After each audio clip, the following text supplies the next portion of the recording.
Marcos, Evangelio de Marcos, capítulo número 11. Aunque de alguna manera sabemos que todas las semanas que vivimos son santas, y son santas por una sola razón, porque Dios está en cada una de esas semanas. De alguna manera hoy como cristianos iniciamos lo que se le conoce como la Semana Santa. Y no se trata, ¿verdad?, de otra cosa, sino en primer lugar recordar el más grande amor que ha existido en todo el universo. No se trata sino de recordar la más grande obediencia que ha habido a través de todos los tiempos. Pero sobre todo, se trata de recordar el sacrificio más grande, más doloroso y más profundo a través de la persona del Señor Jesucristo. De pronto, levanta su vista y ahí está Jerusalén. Destino final del ministerio de nuestro Señor Jesucristo.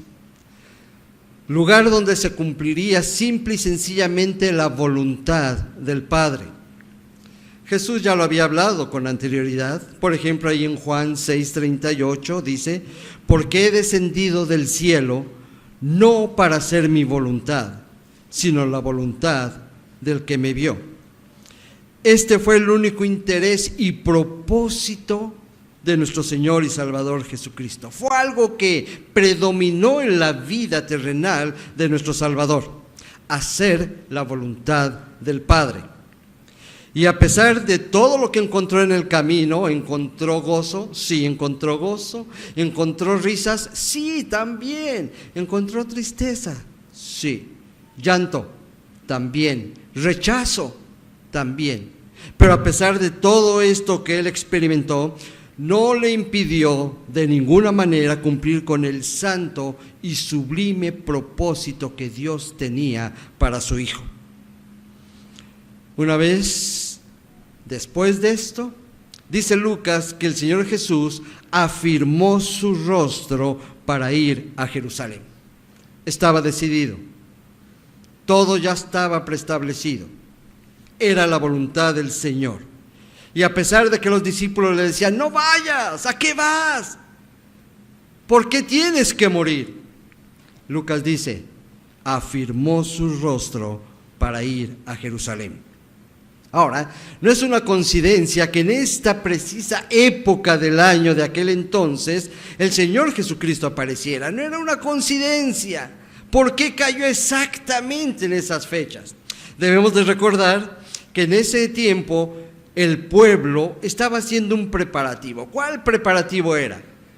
La Pascua. Iban a celebrar la Pascua. Tenían ellos, ¿verdad?, que recordar aquel momento en que el Señor tenía que sacarlos de Egipto, y para que no murieran, porque recuerden ustedes que hubo 10 plagas, y una de ellas era el ángel de la muerte. El Señor iba a tocar a todos los primogénitos que había en Egipto, tanto de hombre como de animal. Y aquel lugar donde no estaba marcada la sangre del cordero, ahí la muerte sí iba a ser presente. Por eso en aquel entonces tenían que buscar un cordero con ciertas características, de 1 año, sin defecto alguno, sin mancha, y con su sangre, una vez sacrificado, pintar los postes y el dintel de cada una de las puertas donde vivía el pueblo. Cuando vamos a Éxodo 12, nos damos cuenta cómo el ángel del Señor pasa, esa es la palabra, y no toca estos hogares. Ahora, el pueblo se estaba preparando. Andaban buscando seguramente el cordero. Tenían que sacrificarlo únicamente para recordar aquel hecho magno, aquella gloriosa victoria de que Dios los había sacado de Egipto después de 400 años de haber estado sufriendo. Ahora Jesús se presenta como el Cordero de Dios, puro, sin mancha, sin defecto alguno. Todos lo sabían. Todos sabían que era perfecto. Hasta este mismo impío, ¿verdad?, de Pilato, que dice: yo no encuentro ningún problema en él. ¿Por qué? Porque se trataba del Cordero de Dios. Las Escrituras presentan al Señor Jesús como el Cordero de la Pascua. Es más, Juan el Bautista, ¿verdad?, cuando se presenta y empieza a predicar, y él voltea y dice: he aquí el Cordero de Dios que quita el pecado del mundo. El mismo apóstol Pablo, en su primera carta a los Corintios, en el capítulo 5, verso 7, dice: Jesucristo es nuestra Pascua. ¿Qué podemos decir? Él es nuestra celebración pascual. Él tomó nuestro lugar. Llega en ese momento y se presenta, como diciendo: pueblo, no busquen más. Aquí está el Cordero de Dios. Aquí está el que va a ser sacrificado por ustedes. Pero la gente estaba tan ocupada en ese evento tan religioso, en ese ritual que se había celebrado por tantos años, que no pudieron entender quién era Jesús. Marcos, en este pasaje que leímos, a partir del versículo número 1, ahí hay un título donde está el capítulo 11. ¿Qué dice ese título? Léanlo, por favor. ¿Cómo? La entrada triunfal en Jerusalén. ¡Ay, qué título tan paradójico, de veras! Yo digo, ¿por qué triunfal? ¿Qué no nos damos cuenta de lo que sucedió? Porque a fin de cuentas, esta entrada triunfal, ¿a dónde llevó al Señor? ¿Realmente fue una entrada triunfal? ¿Qué piensa usted? ¿Fue triunfal o no fue triunfal? Porque déjenme comentarles algo. Una vez que entra el Señor, después de algunos días, ¿qué pasó con el Señor Jesucristo? Número 1, fue arrestado. Número 2, fue enjuiciado. Número 3, fue condenado. Número 4, fue golpeado. Y número 5, fue asesinado. Yo me pregunto, ¿a esto se le puede llamar una entrada triunfal? Y la respuesta es sí. Sí, claro que fue una entrada triunfal. ¿Por qué? Porque él ya había dicho que era necesario ir a Jerusalén. ¿Por qué? Vamos a ver por qué. Primer cita bíblica que van a buscar. Mateo, rápidamente, mis hermanos. Tenemos que irnos rapidísimo. Mateo capítulo 16, verso 21. ¿Era necesario? Es más, esta misma pregunta se hicieron los discípulos cuando él les estaba comentando, les estaba platicando, les estaba diciendo que iba a ser sacrificado, que iba a morir. ¿Qué le decían los discípulos? No, ni pienses eso, Señor. El mismo Pedro: ni pienses eso, por favor. Es más, si es necesario, yo mismo voy contigo hasta la muerte. No lo entendían. ¿Que era necesario? Sí, era necesario. Mateo 16, 21. Lo leemos todos juntos. ¿Cómo dice? Desde entonces comenzó Jesús a declarar a sus discípulos que le era necesario ir a Jerusalén y padecer mucho de los ancianos, de los principales sacerdotes y de los escribas, y ser muerto y resucitar al tercer día. ¿Era necesario? ¿Era una entrada triunfal? ¡Claro que sí! Era necesario. Ahora, también le podemos llamar que era una entrada triunfal por dos poderosas razones, poderosísimas razones. Cualquier pesimista diría: no hubiera entrado. Entiende esto: si no hubiera entrado, ni siquiera estarías aquí. Dos poderosas razones. La primera, ese día se cumpliría una de las profecías de las cuales Dios había hablado más o menos unos 500 años antes de que el Señor Jesucristo naciera. A ver, busquen en sus Biblias. Zacarías. Yo sé que se saben todos los libros de la Biblia. Está ahí entre Judith y Macabeos. Zacarías, capítulo 9, verso 9. ¿Ya lo tiene? Una profecía que se escribió ¿hace cuánto? ¿Antes de Jesucristo? 500 años, ¿se imaginan? Si con trabajo se acuerdan de la prédica del domingo pasado. 500 años. ¿Cómo dice? Léanlo conmigo. Alégrate mucho, hija de Sión. Da voces de júbilo, hija de Jerusalén. He aquí tu rey vendrá a ti, justo y salvador, humilde y cabalgando sobre un asno, sobre un pollino, hijo. ¿Se imaginan? Se cumplió al pie de la letra. No me voy a meter ahorita en otros temas, pero cada una de las profecías que vienen en la Biblia se están cumpliendo al pie de la letra. Y yo digo, gloria a Dios. Gloria a Dios. Todos esos mamarrachos y que andan ahí hablando de profecías, por favor, no preste oído a tonterías. Vamos a la Biblia, a la palabra de Dios. La segunda razón por la cual se le puede determinar entrada triunfal.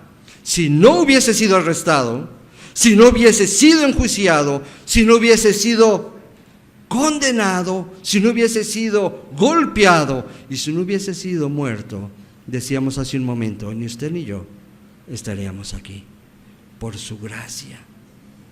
Mas Dios muestra su amor para con nosotros. ¿Qué dice? En que siendo aún pecadores, Cristo murió por nosotros.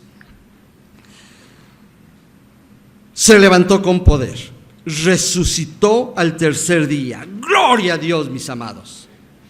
Fue una gran entrada triunfal. Por un lado, el pueblo gozoso esperando a su Salvador. Otros curiosos. Pero una gran mayoría de diablos, de demonios, los ángeles del diablo estaban esperando este día. Lo vamos a atrapar, lo vamos a subir a la cruz y vamos a acabar con él. No se imaginaban que saldría victorioso.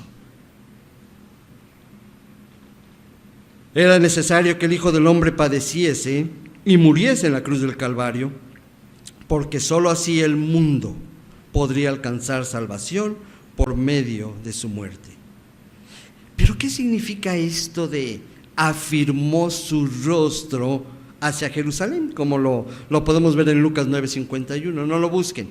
Yo les voy a leer la Nueva Traducción Viviente para que nos quede un poquito más claro este mismo versículo. Cuando se acercaba el tiempo de ascender al cielo, escuchen esto, Jesús salió con determinación hacia Jerusalén. No era cobarde, estaba determinado a hacer lo que tenía que hacer, costara lo que costara. Casi él estaba diciendo en ese momento, estoy preparado a hacer la voluntad de mi Padre a pesar de lo que me pueda pasar. Estoy decidido a hacerlo. Una de las grandes tristezas es que hay muchos cristianos que no están decididos todavía. ¿Cómo nos cuesta hacer la voluntad del Padre? Y creo que es tiempo de que esto termine en nuestra iglesia. De dejarnos de hacer tantas cosas que no agradan a Dios. El Señor nos dio ejemplo. Dice que se levantó y con una determinación fue, vamos a Jerusalén, te van a matar, vamos, es la voluntad del que me envió. Por eso cuando estaba en Getsemaní, sudando gotas de sangre, decía, Señor, yo no quiero, pero que se haga tu voluntad, porque yo sé que es lo mejor para mí. Se levantó con determinación. ¿Cuándo te vas a levantar con determinación a obedecer a Dios? A hacer lo que te está demandando. ¿Cuándo? Nuestro Salvador no fue un cobarde, fue valiente.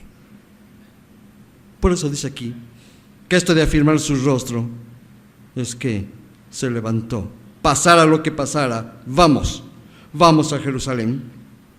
Entonces, en el camino y antes de entrar obviamente a Jerusalén, habló con sus discípulos y les dio una instrucción.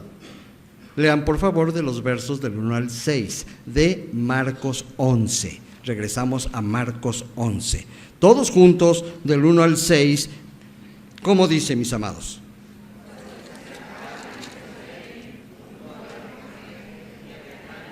Frente al monte de los olivos, Jesús envió 2 de sus discípulos y les dijo: id a la aldea que está enfrente de vosotros, y luego que entréis en ella, hallaréis un pollino atado, en el cual ningún hombre ha montado.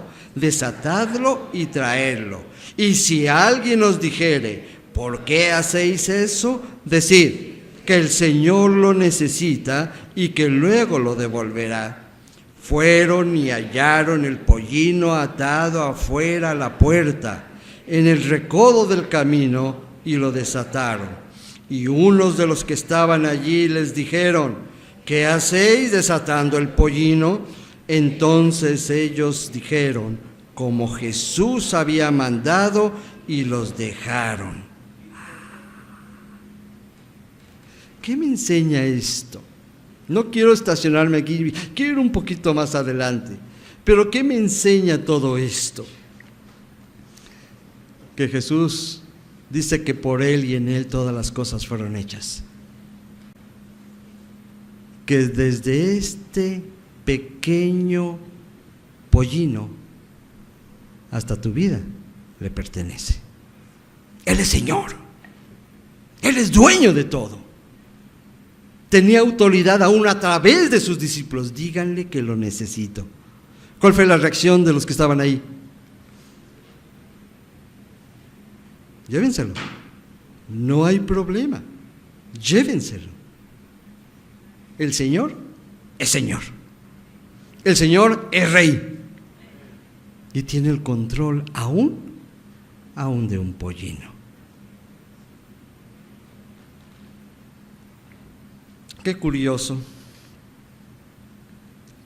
cuando vemos algunos pasajes en la Biblia de nuestro Salvador. ¿Sabían que nació en un lugar prestado? ¿Sabían que navegó en una barca prestada? ¿Sabían que tomó la Pascua en un aposento prestado? Y después de muerto lo metió en una tumba prestada. Ahora le prestaban un pollino, al que es dueño de todo, al que tiene el control de todo.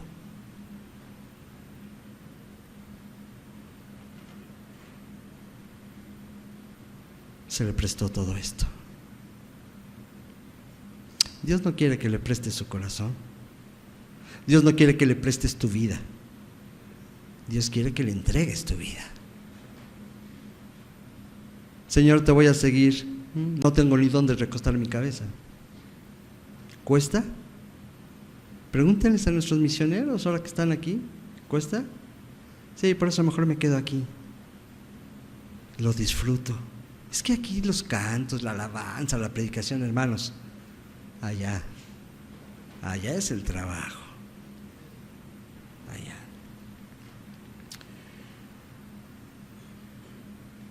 Versos 7 y 8, léanlo conmigo, por favor. ¿Cómo dice?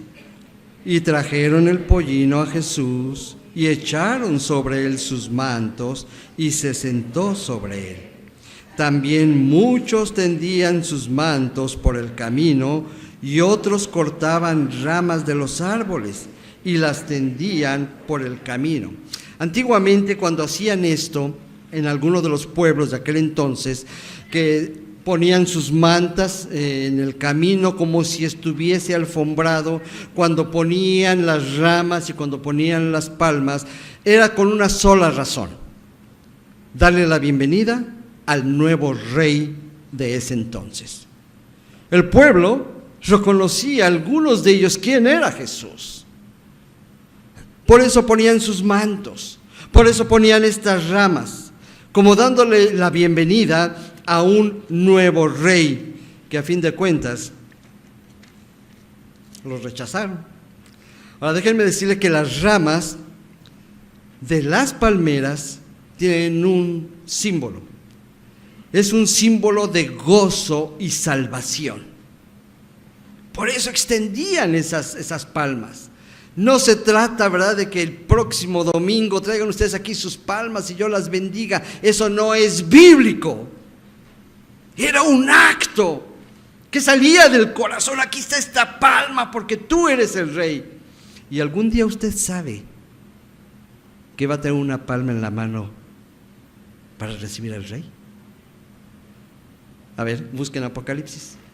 Apocalipsis capítulo 7, verso 9. Y no quiero que mañana vaya a comprar su palma. Pastor, ya la tengo ahí. Para cuando usted se muera seguramente ya ni va a existir esa palma. 7, 9. No se preocupe por la palma, preocúpese por hacer la voluntad de Dios. Eso es lo más importante. ¿Ya lo tienen? 7, 9 de Apocalipsis. ¿Qué dice? Después de esto miré, y he aquí una gran multitud, la cual nadie podía contar, de todas las naciones y tribus y pueblos y lenguas, que estaban delante del trono y en la presencia ¿de quién? Del Cordero, vestidos de ropas blancas y con palmas en las manos. ¡Oh! ¿Se imagina la escena? ¿Se la imagina? Yo sí. Yo no sé si usted piensa estar en ese día ahí. En ocasiones estamos tan ocupados que, Señor, no voy a poder venir. ¿Qué te puedo decir? Es el resultado de una vida consagrada, de una vida que en su momento abrió el corazón y permitió que Cristo entrara y tomara el control de la vida de usted. Los que fuimos lavados por su sangre, los que fuimos redimidos, los que nuestros nombres están inscritos en el libro de la vida. Ese día vamos a estar ahí. No lo digo yo, lo dice la Biblia. El pueblo de pronto empezó a gritar, tal vez haciendo eco de muchos discípulos. El Señor Jesús tenía muchos discípulos, pero ya ven cómo la gente luego se contagia. Si se contagian las cosas malas, ¿verdad? En México, allá cuando hay manifestaciones, basta que uno o dos se metan y rompan cristales en los Oxxos y saqueen los Oxxos, para que todos los que están atrás de ellos hagan lo mismo. ¿Y por qué lo hacen? No, es gratis, mira, unas papitas de 2.50. Yo digo, qué miserables. Pero así es la gente, reacciona. Pero normalmente reacciona para lo malo. En este caso, reaccionó para lo bueno. Dice aquí que empezaron a gritar y empezaban a decir versos 9 y 10. Léanlo conmigo. Regresamos a Marcos 11, 9 y 10. ¿Qué dice? Y los que iban delante y los que venían detrás dando voces diciendo: ¡Hosana! Bendito el que viene en el nombre del Señor, bendito el reino de nuestro padre David que viene. Hosana en las alturas. El pueblo experimentó gozo en ese momento. Había alegría en el pueblo. Sus palabras, sus milagros habían hecho impacto en la vida de muchos. Pero sobre todo había hecho cambios radicales en la vida de muchos aquellos que tocó a través de su predicación. ¿Saben qué tengo luego la sospecha? De que tal vez muchos aquí en la iglesia estamos impactados por Cristo, pero no hemos sido transformados. Y hay una gran diferencia. En las próximas semanas, en las diferentes poblaciones o ciudades de nuestro país, va a haber eventos religiosos y la gente sale impactada. Yo he visto, por ejemplo, el documental de la procesión del silencio en San Luis Potosí. ¿Es impactante? Sí. Pero después de eso, no hay cambios. No hay vidas cambiadas. Es una tradición más, un ritual más. ¿De qué sirve hacer la representación Iztapalapa? ¿De qué sirve? Si junto con la Gustavo Amadero son las delegaciones más peligrosas del Distrito Federal. Y eso que ahí se hace la procesión y no sé qué tanto. Y va mucha gente y queda impactada. Jesús no vino a impactar tu vida. Jesús vino a transformar tu vida. A hacer cambios radicales. No podemos seguir siendo los mismos siempre. Jesús no impacta vidas. Jesús transforma vidas. Esta gente estaba impactada. Y otros más estaban transformados por lo que el Señor había hecho en su momento. La gente estaba gozosa, por eso tendían sus mantos, lanzaban sus palmas. Quizá muchos de ellos estaban en ese momento meditando: ¿cómo olvidar la resurrección de Lázaro? ¿Te acuerdas cuando lo levantó de los muertos? Tenía ya días ahí y lo levantó con poder.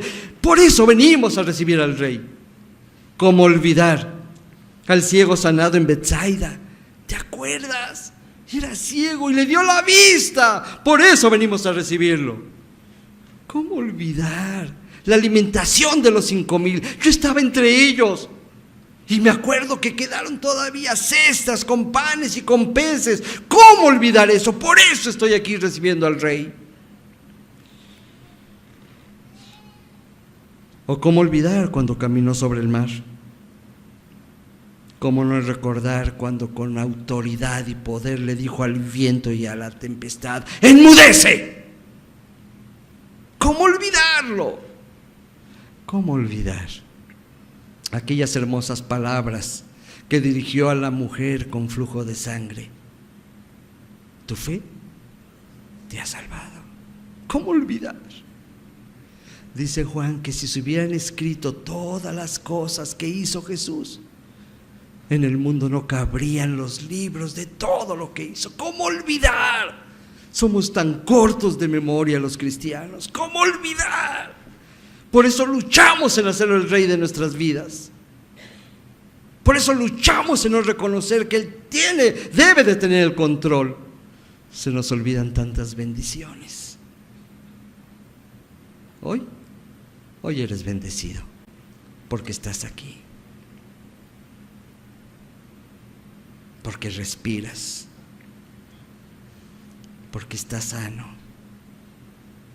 porque tienes tu familia. Y si no la tienes, mira, voltea, somos tu familia, somos bendecidos. ¿Cómo olvidarlo? Por eso salían corriendo tantos milagros, tantas desafiantes predicaciones, pero ahora tanto propios como extraños levantaban con gran júbilo su voz: ¡Hosana! ¡Hosana al que viene en el nombre del Señor! Esta palabra hosana es algo muy hermoso. Tiene un significado tan especial.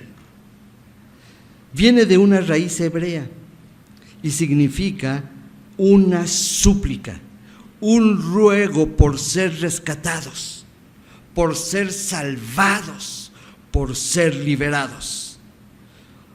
Sálvanos, bendito. Eso significaba el hosana. Sálvanos, bendito. Rescátanos, bendito. Tú que vienes en el nombre de Dios, rescátanos de esta miseria.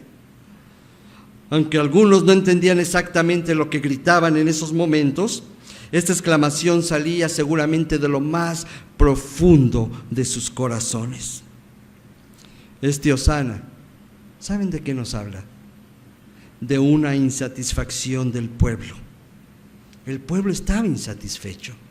Políticamente, claro, estaban bajo el yugo de Roma. Económicamente, claro, los impuestos los estaban matando. Pero ¿saben de qué estaba insatisfecho? De una religión vacía, de una religión que ya no funcionaba. Los rituales de siempre. Había insatisfacción en el pueblo.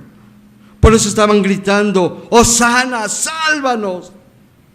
El pueblo, que cada año celebraba la Pascua religiosamente, realizando sacrificios por sus pecados. Yo me puedo imaginar, ¿verdad?, que acababa ya la celebración de la Pascua, sacrificaban al Cordero y regresaban a sus casas. sus vidas no cambiaban. Se preocupaban. ¿Ya compraste el cordero? ¿Ya sabes qué vamos a hacer? ¿Cómo lo vamos a preparar? ¿Ya lo sabes? Se preocupaban por el cordero, mas no por hacer cambios en sus vidas. Yo creo que muchos cristianos así somos. Te preocupas por venir bien presentable al templo y eso es bueno. Pero te preocupaste temprano para preparar tu corazón para venir a la casa de Dios.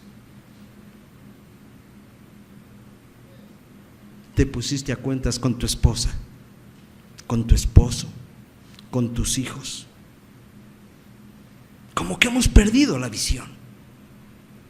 El pueblo había perdido la visión. Se fijaban más en que sus pecados fueran perdonados, pero una vez después del sacrificio seguían siendo los mismos de siempre. No había cambios, no había evidencias de un cambio. Y hoy la sociedad exige evidencias en los cristianos, que cambiemos nuestra manera de pensar, que cambiemos nuestra manera de ser. La gente está gritando hoy: sálvanos, sálvanos. Ese es el problema. Mucha religiosidad y poca transformación. La Pascua se había convertido en un ritual. Yo creo que sería bueno que analizáramos mucho de lo que hacemos si no se ha convertido en un ritual. Si mucho de lo que hacemos viene en la palabra de Dios. Si mucho de lo que hacemos agrada a Dios. Porque entonces se convierte en un ritual. Y los rituales no sirven para nada. Podemos decir que estos gritos del pueblo se han perpetuado por los siglos, porque la humanidad sigue gritando, porque la humanidad tiene una profunda necesidad de Dios, no de una religión, no de un dogma, tiene necesidad de Dios.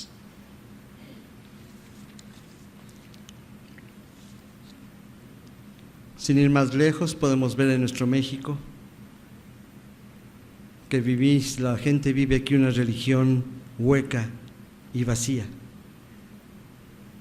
Y una vez yo les predicaba con todo mi corazón, les decía, tanto que criticamos a los católicos, pero tenemos muchas actitudes de ellos. Y tenemos que romper con eso. Tenemos que hacerlo a un lado. No practicamos una relación con Dios, sino una triste, moribunda y decadente religión. La humanidad actual se parece a aquella sociedad. ¿Se acuerdan de aquellos que vivían en Nínive? Cuando Jonás se levantó presto, ¿verdad? Con el hijo del Señor, levántate y ve a Nínive. ¿Qué hizo Jonás? Se levantó y fue en sentido contrario. ¿Obedeció al levantarse? Sí, pero nada más obedecemos lo que nos conviene. Pero tiene una característica esta sociedad. Cuando yo voy ahí al capítulo, no lo busquen, al capítulo 4, verso 11 de Jonás, dice que era una sociedad que no sabían discernir entre su mano derecha y su mano izquierda. Y mi pregunta es, ¿sabes discernir? Cuando Cristo no tiene el control de tu vida, no sabes discernir. Pero cuando Él tiene el control, te da la sabiduría para saber qué es lo que agrada a Dios.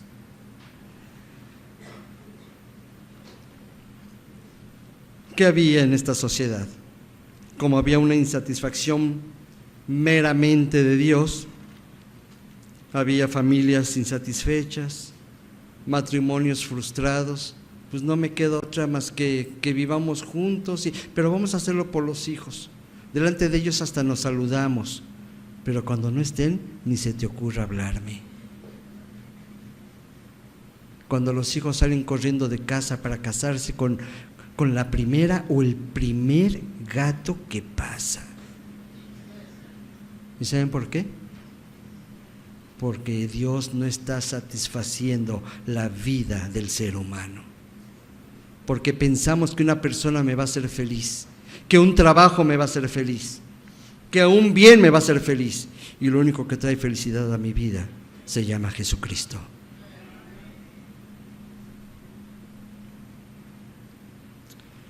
Dios no está en medio de la religiosidad. La religiosidad es una tremenda carga que no trae ninguna satisfacción. Al contrario, ¿sabes qué hace la religión? Te obliga a hacer. Haz esto, haz aquello. Pero la relación con Dios te ayuda a ser. Que tú seas. Hemos hablado que a Dios no le importa lo que tú haces, sino lo que tú eres. Y el pueblo sabía que necesitaba de Jesús. Hosana, Hosana, sálvanos de esta miseria. Ven por nosotros. Cuando Dios no es una realidad en la vida del cristiano, entonces todo lo que haga se convierte en religiosidad, y la religiosidad es una carga muy pesada. La religiosidad te obliga a poner una cara de misericordia. Y les digo algo con todo amor. Cuando se despiden de mí en la puerta, yo veo puras caras de misericordia. Quizá cuando salen, ¿verdad?, bajaron los escalones, este pastor que no sé qué, no lo sé, pero ya puse una cámara allá afuera.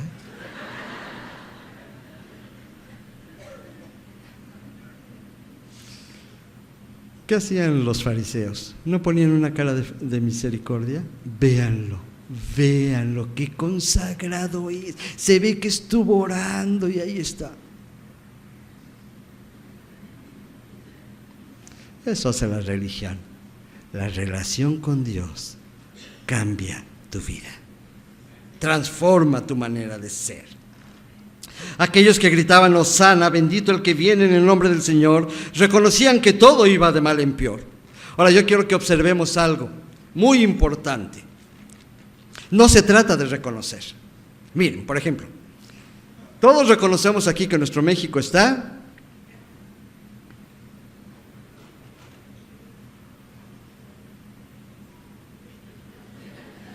peor que nunca. Peor que nunca. Los secuestros han crecido, la impunidad, las tranzas de los gobernantes, el maltrato a mujeres y niños. Yo sé que todos aquí como mexicanos reconocemos que las cosas no están bien, que las cosas están mal, pero no se trata de reconocer, porque al fin y al cabo todos aquí reconocemos, pero no hacemos nada. Nos quedamos como si nada estuviera pasando. La salvación del ser humano no consiste en reconocer sus problemas, sus crisis o sus pecados. El reconocimiento de todos los males y de todo lo que nos sucede no es suficiente. Así muchos de aquellos que gritaban Hosana, sálvanos Señor, reconocían su necesidad. Pero ¿saben qué? ¿Sí reconocían su necesidad? Sí, pero no hicieron nada. Porque una vez que estaba Jesús en Jerusalén, lo llevaron a la cruz. ¿No era lo que estaban pidiendo que lo salvara? ¿No estaban gritando que hiciera algo por ellos? ¿Reconocían su necesidad? Sí. Yo no sé si tú reconoces tu necesidad, pero mientras no le des el lugar a Cristo en tu vida, las cosas van a seguir igual. Si no es que peor. No se trata de reconocer. A tal grado fueron movidos por sus emociones toda esta multitud. Ellos mismos que gritaban ese glorioso día, hosanas y bendiciones, 5 días después, la gran mayoría de ellos gritarían, crucifícale, crucifícale. Nos estorba para hacer lo que nosotros queremos. Nos estorba, no queremos cambiar, así estamos bien. En ese momento, tal taladran las palabras de Juan cuando dice: a lo suyo vino y los suyos lo rechazaron. No te metas, Jesús, estamos bien sin ti. Qué arrepentidos estarán algunos de los judíos. Las cosas hubieran sido tan diferentes si Él hubiera sido el rey de sus corazones. ¿Cuántas cosas te gustaría cambiar hoy en día de tu vida? ¿Cuántas? ¿Cuántas veces te has equivocado? ¿Cuántas veces has tomado decisiones que no agradan a Dios y que te han perjudicado? Mientras Cristo no tome su lugar en tu corazón, las cosas van a seguir igual. Dios cumplió su promesa para enviar a un Salvador, pero el pueblo lo rechazó y lo llevó a la cruz. Ahora este Jesús que fue rechazado por su pueblo es la respuesta de Dios a nuestra miseria espiritual. Jesús es la respuesta a tus miedos. Jesús es la respuesta a tus pecados. Tú puedes gritar esta mañana con todo tu corazón: ¡Hosana, Hosana! Y puedes reconocer tu estado miserable. Pero dice Pablo en Romanos 10:9 que si confesares con tu boca que Jesús es el Señor y creyeres en tu corazón que Dios le levantó de los muertos, ¿qué dice? Serás salvo. No se trata de reconocer, sino darle lugar a Jesús. Entre todos los romanos, los soldados que rodeaban a Jesús, solo uno reconoció que Él era el Hijo de Dios. Cuando Él muere, el soldado exclama: verdaderamente, este era el Hijo de Dios. No esperes al final. Dios quiere hacer cambios en tus vidas. No hagas como los judíos, que lanzaban sus mantos a los pies de Jesús. Yo te recomiendo otra cosa. No le avientes tus mantos. ¿Por qué no pones a sus pies tu corazón? ¿Por qué no pones a sus pies tus pensamientos, tu vida? ¿Cuántas veces has gritado por el socorro oportuno de Dios? Pero solo cuando tenemos necesidad.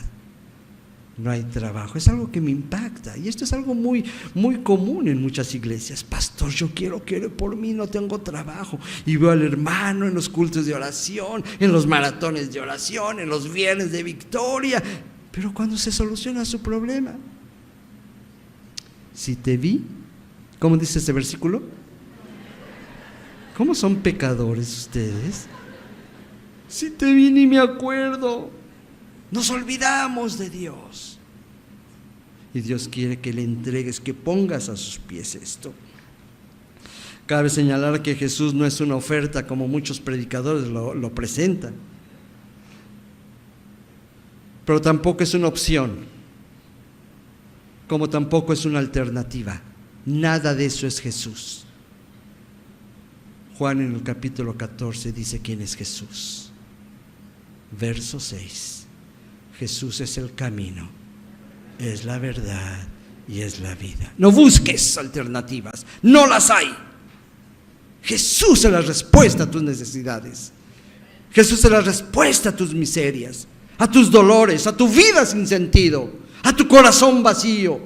Jesús es la respuesta a los matrimonios que están a punto de romper, a las familias que se están desintegrando. Jesús es la respuesta. Yo te invito a que hoy vengas a Jesús y no pongas las palmas. Pon tu corazón delante de Él. Jesús llegó a Jerusalén. No llegó montado en un brioso corcel. Eso esperaban muchos. Tampoco llegó con un ejército para hacer esclavos a los habitantes de Jerusalén. Simplemente Jesús llegó cabalgando en un pollino, con amor y humildad. Días después, fue arrestado, enjuiciado, condenado, golpeado y muerto. ¿Fue una entrada triunfal? Sí. Sí. Y yo le doy gracias a Dios por esto. Porque triunfó. Se levantó con poder. Porque para Él no hay nada imposible. ¿Por qué no te pones a cuentas con Dios este domingo? Ya no hagas cosas que son rituales. Rompe con tu religiosidad. No sirve para nada. Rompe con todo aquello que te hace pensar que eres hijo de Dios.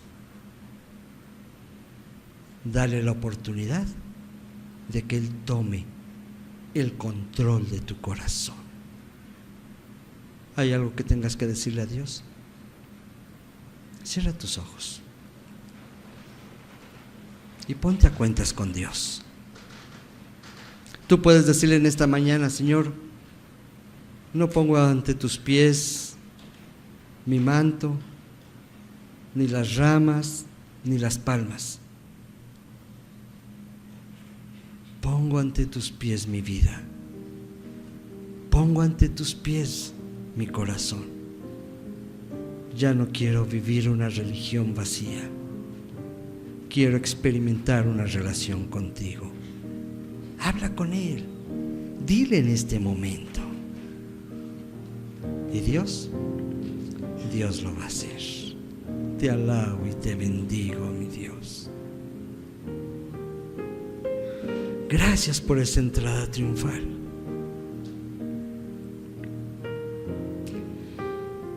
Seguramente si yo hubiera estado ahí cuando tú anunciaste eso, yo también te hubiera dicho: no entre, Señor, te necesitamos.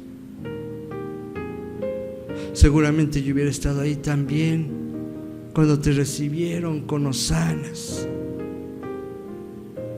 Seguramente yo también hubiera estado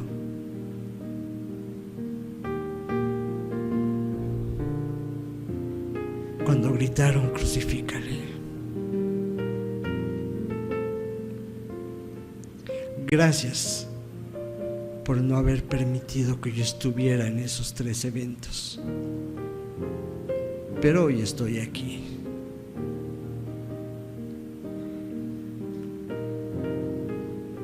Y no tiendo ni mi manto, ni mis palmas. Extiendo mi corazón y te lo entrego. Transforma esta congregación, mi Dios. Cambia nuestra manera de pensar. Tú eres la razón de nuestras existencias. Tú eres el motivo de nuestro vivir cada día. Que esto sea una realidad en el corazón de cada uno de los que estamos aquí. Y demos evidencias de que un día tuviste una entrada triunfal a nuestro corazón. Bendito seas. Gracias. En el nombre del Señor Jesucristo.